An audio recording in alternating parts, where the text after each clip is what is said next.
billahi minasyaitonir rajim. Bismillahirrahmanirrahim. Wa qad husiru min qatlihim al-Hajjaj. Dan teman-teman dan kebahagia kabeh min qatlihim saking mata ini kabeh al-Hajjaj ing Raja Hajjaj. Bahwa jadu maka nemu ya kabeh miatan wa isyina ing 120 alfanasin 1000 awak-awakan wabil jumlati. Dan kalawan sejumlah anane faqad qabala Banu Umayyah wasiat Rasulullah, maka teman-teman banding siapa Banu Umayyah ing wasiat kangjeng Rasulullah sallallahu ala ahli baiti ing atase ahli bait kangjeng Rasulullah bil mukhalafah kalawan nyulayani wal uquqilan nyentak atalan bendu atau nyentak fasabaku maka ucurkan ya kabeh di maungi birang-birang getihe ya ahli baitihi wa aqadulan pada ngalap ya kabeh amwalau ing birang-birang hartane ya ahli baitihi wa sabulan pada ngamesuh ya kabeh saungi birang-birang wadane ahli baiti wa sarulan pada ngaboyong ya kabeh sawarahum ing birang-birang cilik ya ahli baiti wa qarabu lan pada ngarusak ya kabeh diarang ing birang-birang desane ya ahli baiti wajahadu atau umah ya ahli baiti desa ahli baiti zarwa wajahadulan pada angasa kabeh syarafahum hinggang mulyani ahli baiti wa fadlahum lan unggul ya ahli baiti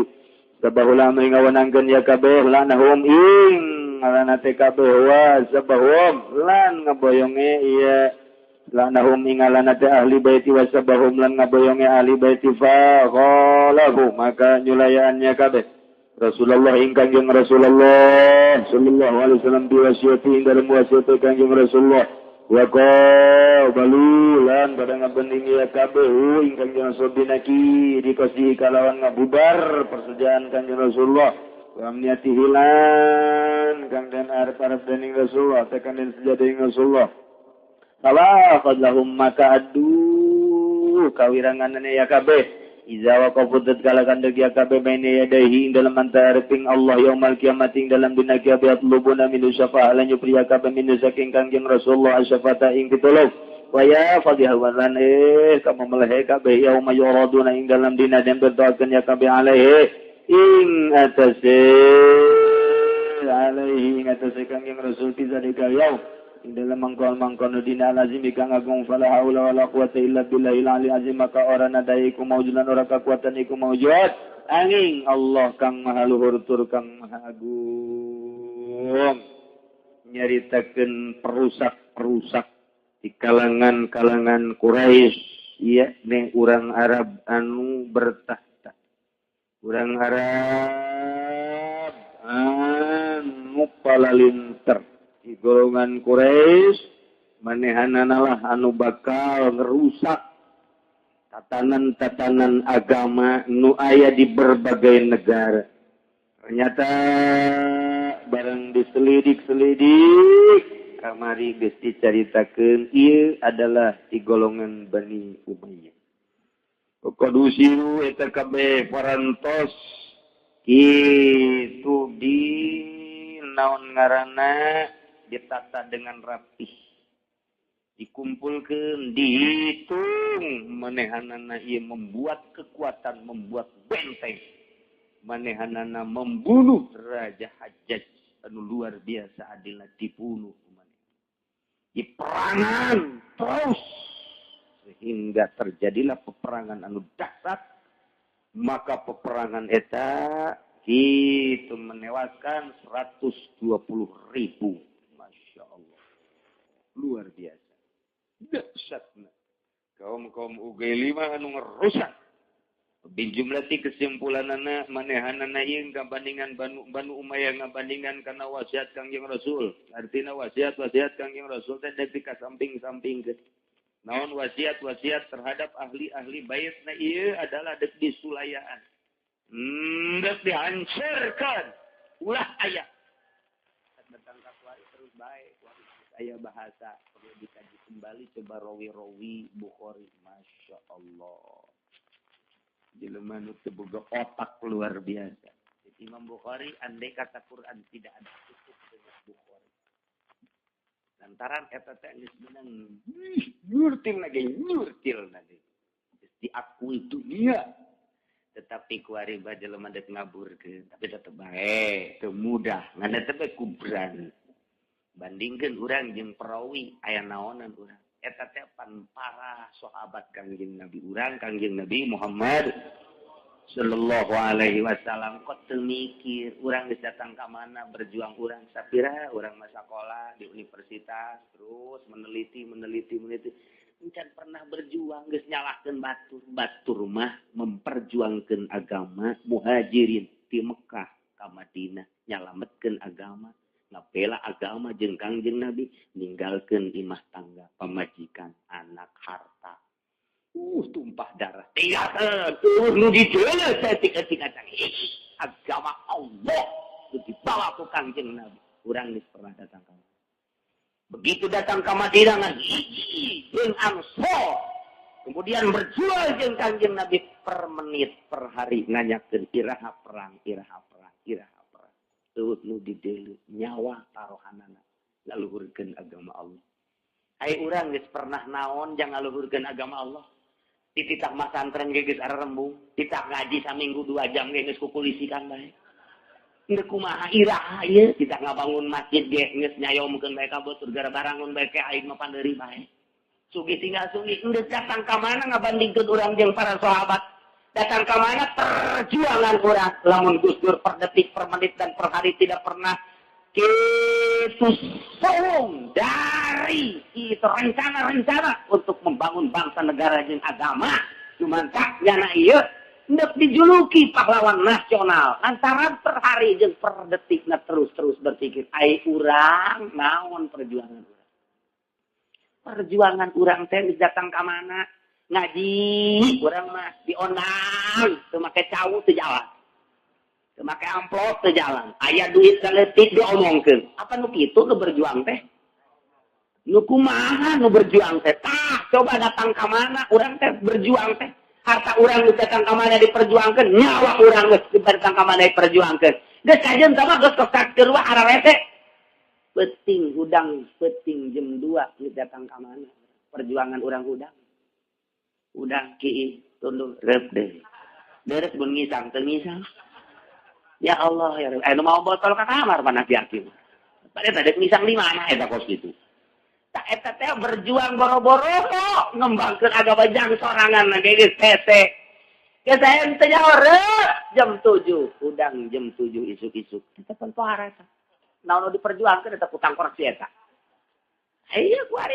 neut nyarekan sahabat masya Allah buka bina-bina geus atuh urang mah sabulan tahun sakali ngagungkeun Kangjeng Nabi ngomongkeun para sahabat nyaritakeun peperangan sahabat supaya urang cinta ka para sahabat intina cinta ka Kangjeng Nabi urang Kangjeng Nabi Muhammad sallallahu alaihi wasallam tanamkeun eta ka anak urang ka incu urang ceng yu urang muludan maksudna muludan teh lain berkat ceng ade berkat teman-teman nomor 1 ceng nya muludan ieu muludan teh nyaritakeun kelahiran Kangjeng Nabi hayu tanamkeun ka anak incu urang mau kuari mah disagedengin urang teh loba Kristen loba Katolik loba agama lain kajen teh ku Muhammadiyah diulah-ulah ge jang ngaji urang unggal poe tilok kaji sebulan sekali tentang Kangjeng Nabi henteu atuh satahun sakali ngan kiaina atuh ulah kaluar teh nyaritakeun Kangjeng Nabi imah Kangjeng eta mah kiaina diundang muludan nyaritakeun acak-acak eta kiaina paul deui jadi emang geus lain perjuangan kasar itu mah ieu geus datang ka mana urang memperjuangkeun agama jalamun ku urang ditelaah terus diamati agama teh atuh nanaon komo di akhir zaman kieu loba karempan loba kasieun eur batur nyaritakeun agama teh mantak kudu make cara yakni kudu make siasat dari takeun agama di akhir zaman sebab naon atuh musuhna teh lain di luar agama di sajero agama ge musuh jeung musuh kerusakan anu luar biasa wali-wali nanamkeun tatanan akhlak anu luar biasa di urang di Banten ayana Syekh Maulana Hasanuddin diteruskeun terus ku penerus-penerus datang ke Syekh Asnawi dan ka Kiwari Banten beda jeung sejen tatananna rapi sanajan teu masantren tapi bajuna rapi Munduk sholatnya tuh wanian pakai baju pendek. Banten mah kos gitu. Tetap aja pakai baju panjang. Lah munduk Jumat, sanajan bodoh Ki Haji pakai jubah bae. Mata kapanggih bae ku batur pajar kiai atunya lagi dicium tangan terus bae. Bisa bodoh masih bae pokona. Eta jelema dia asal pakai jubah bae pan kiai katanya. Ajinya na dicium tangan dibulak-balik dah. Ketika henteu teh pun dibulak-balik. Kita di Banten mah rapi. Tah, eta tatanan Banten beda jeung tatanan Sejen. Di Sejen mah di Sejen, Jumat make baju kaos, make naon, daek-daek Banten teh. Eta teh ulah asanang urang. Berarti Syekh Maulana Hasanuddin nanamkeun akhlakul karimah di Banten teh beda jeung nu Sejen. Istimewa berarti. Diteruskan ku para kiai-kiai kena asa teu ngeunaheun bae salat Jumat make kaos di Banten. Tapi deh urang ka Bandung bebas. Bae urang ka Surabaya ka bebas, masalah. Artinya ngan di Banten doang, aya beda ka di Banten. Eta teh luar biasa penanaman model kos gitu. Mantap pernah aya mau balik nyarita jeung kula harita ceramah muludan cek nyana. Itu katanya di Banten mah kenapa suka pakai jubah aja? Tidak usah cek nyana, cukup pakai batik aja udah cek nyana teh. Sebab nyana ngomong kok cie kalau pakai jubah kemudian nggak pakai celana itu nanti kelihatan ngongkong nyananya. Tolol sia dengekeun sia aing ngomong sia. Ulah kebalik sia. Diancam ku aing sia. Adena nyana ti heula aing pandeuri. Awas sia mun balik, awas sia burut sia ku aing. Dengekeun kula dibahas nya hampura-hampuran cenah kieu. Iya enggak apa-apa teh kurang. Sembarangan sia nunggu bagus-bagus jeung dirusak. Nggak rusak, baguskan ku sia. Lainnya rusak nunggu bagus. Kugu ditahan supaya rapi teh hese. Nunggu rapi dirusak ku sia. Dengekeun omongan aing ku sia. Aing henteu jeung sia. Cenah geter-geter cenah. Oh, aing mah tuau ieu aing mah ka sia.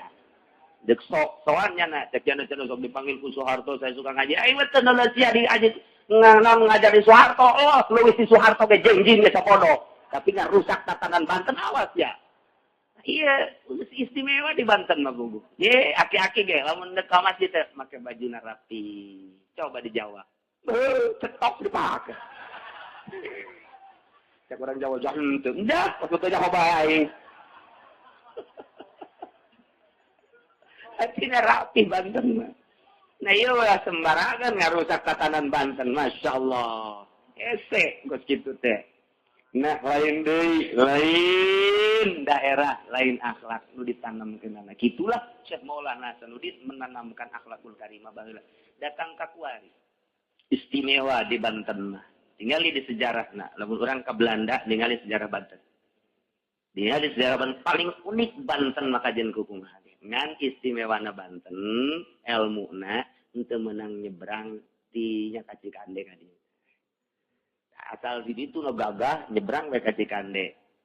Datang ka dieu. Mantak lamun gelut jeung urang benteng, eleh ku urang benteng. Sing ade urang Banten ulah tulak cangking di benteng. Benteng teh Tangerang. Awas urang Tangerang teh. Cenah kiai coba kiai dijajal ulah emang jajal. Geus kitu bae sejarahna Cirebon asup ka Banten ilmu Banten asup ke Cirebon Mancak kaleehan eta diteangan pamatianana di mana supaya ulah mati. Aya carana. Kumaha teh carana? Ngider ulah ngaliwatan eta.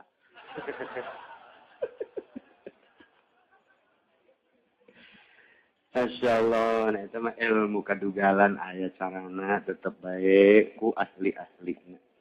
Nah iyalah dek ngarusak wasiat Banu Umayyah wasiat Kangjeng Rasulullah terhadap ahli baitna. Disulayan kunyana, dibongkar kunyana, dibenduan kumanehanana sehingga nyana ngayakeun peperangan sapaku dimahum terhadap ahli bait keluarga Kangjeng Nabi, rampok harta keluarga Kangjeng Nabi, boyong keluarga Kangjeng Nabi, berikut wanita-wanitana, tawan, nula leutikna, rusak imahna, daerahna, kemudian maraliyahna itu dianggeskeun nu unggul-unggulna dibeakeun sehingga laknat terjadilah terhadap ahli bait Kangjeng Nabi. Bayaanlah kabeh ka Kangjeng Rasul dina wasiatna terhadap ahli baitna dibongkar ku manehanana dianggeuskeun naon tujuan Kangjeng Nabi untuk mengislamkan seluruh dunia putus-putuskeun ku manehanana. Deuh luar biasa wirang ngajaga di akhirat. Jelema nu kitu di mana engke nararangtung payeuneun Gusti minta panyalindungan jeung minta syafaat. Duh ieu fadihah isin ka memelehna manehanana dina poean jawaduna alaihi bizalikal yaum kabeh mun tayang ka Kangjeng Nabi sedengkeun nyana geus ngarusak tatanan Kangjeng Nabi ngarusak ahli bait Kangjeng Nabi keluarga Kangjeng Nabi ngarusak pejuang-pejuang Kangjeng Nabi nyana deuk mun tayang ka Kangjeng Nabi isin sedengkeun nu dipake pamuntayanganna Kangjeng Nabi nah ieulah jaga di akhirat ketika yawaduna alaihi zalikal yaum azim nanaonannya nama isin wirang nu mentak wala haula wala quwata illa billahil aliyyil azim urang lamun nyaritakeun sejarah Irak bae ilmu Islam teh dipikeun kabeh ka bangawan nih di ditu di Afrika dipikeun kabeh ieu luar biasa dipararikeun kitab-kitab ibarat heula teh cuman Allah Subhanahu wa taala belum menghendaki hilang, tetap baik terus kemana-mana. Mentake cara Gus Dur eta kuari dek dipake di berbagai negara, dek dipake malah urang mah encan aya rencana dek niru di luar negeri mah dek niru. Artinya loba pastor masuk Islam, loba kardinal masuk Islam dengan cara Gus Dur. Gus Dur mah ngaji di gereja, urang mah ngaji, saya ngaji di majelis geus Mbah Embu, di masjid geus Mbah Embu, di kantor Mbah Embu, Gus Dur mengaji di gereja. Ternyata Gus Dur masuk gereja itu ya lain naon dek ngaji. Ngebahas tentang Islam, ngebahas tentang Kristen, ngebahas tentang agama-agama di dalam gereja. Nyana siap untuk dipertanyakan. Maka loba nu kandas pertanyaan-pertanyaannya setelah dijawab ku Gus Dur, mulailah Gus Dur dirangkul. Masuk kelenteng Gus Dur. Ngaji, salat ada di kelenteng. Allahu Akbar. Entar ditanya, kok sholat di sini? Islam di mana saja boleh sholat, tapi Anda nggak boleh sholat di masjid. Gus Dur itu, Masya Allah. Nah iyalah, lamun kurang ditaliti, kuari pohara luar biasa dakwah di gereja, kurang mah dakwah di dekat gereja, gini sembah, nyana mah asup ke gereja. Mungkin bakal timbul loba nu arasuk Islam akibat Gus Dur ngaji di gereja-gereja. Lain sekadar di gereja Indonesia di luar negeri. Mantap kepulangan Gus Dur waktu eta kepulangan Gus tahun 99, nah iya ke Indonesia dikhawatirkan ku NU jeung para kiai mau bagaimana sebab lalakonnya di luar negeri asup ke gereja malulu. Begitu masuk Indonesia langsung nyekel NU-nya, iyalah sangat dikhawatirkan. Loba nu keluar ti Gus Dur. Tapi ternyata dampaknya selalu positif. Ararimplut deui ka Gus Dur. 15 tahun nyekel NU betapa suksesna lain di dalam negeri tapi di luar negeri pohara. Nah iyalah dakwahnya dek nyatukeun dek ngembangkeun agama Islam ku caranya dengan cara kontroversial anu luar biasa. Di satu sisi anu dek ngembangkeun teu nyaho cara kandas. Di satu sisi emang dek ngahancurkeun agama luar biasa. Ini miti zaman sahabat tabiin atba tabiin datang ka kuari penghancur teh nu luar biasa lobana. Kan eta mah urusanna geus diatur ku Gusti Allah, tapi urang mah ulah pudar perjuangan urang. Abeh engke di akhirat ketika syafaatul uzma diberikan ke Kangjeng Nabi, urang minta syafaat eta henteu izin lantaran urangna di dia ilu memperjuangkan. Ketika orang temilu memperjuangkan izin tak model nu tadi motes-moteskeun ahli bait Kangjeng Nabi, motes-moteskeun pejuang-pejuang Islam. Ketika Kangjeng Nabi dibere wewenang syafaatul uzma dek mentana izin cek di dieu ge fa qajlahum idza waqafu baina yadayhi yaumal qiyamah yaqrubuna minhu syafa'ah wa ya fatihahum yauma yuraduna alaihi fi dzalikal yaumil azim betapa isina cek urang di mana engke nararangtung di payunan Gusti isin jelema-jelema anu koskara itu nu makaskeun perjuangan nu henteu milu kana perjuangan Kangjeng Nabi sementara syafaat uzma dibikeun ka Kangjeng Nabi nyana menta isin wa ya fadihahum aduh luar biasa memelehna engke bakal yauma yuraduna li dzalika al-yaumil azim mantap fala haula wala quwata illa billahil aliyyil urang mah mudah-mudahan dikuatkeun iman urang ditegarkeun Islam urang dibere yakin ka Allah yakin ka Kangjeng Rasulullah Muhammad sallallahu alaihi wasallam jeung mudah-mudahan jaga di akhirat urang dibere pitulung dibere syafaatil uzma ku Kangjeng Nabi urang Kangjeng Nabi Muhammad sallallahu alaihi wasallam wallahu a'lam. Allahumma shalli wa sallim ala sayyidina Muhammadin fil awwalin wal akhirin wa barik wa sallim wa radiyallahu ta'ala an sadatina ashabi sayyidina Rasulillah ajma'in amin ya Allah ya rabbal alamin Allahumma hdina siratal mustaqim Allahumma hdina siratal mustaqim اللهم اهدنا الصراط المستقيم صراط الذين أنعمت عليهم من النبيين والصديقين والشهداء والصالحين وحسن أولئك رفيقا ذلك الفضل من الله وكفى بالله عليما صل وسلم على جميع الأنبياء والمرسلين الحمد لله رب العالمين.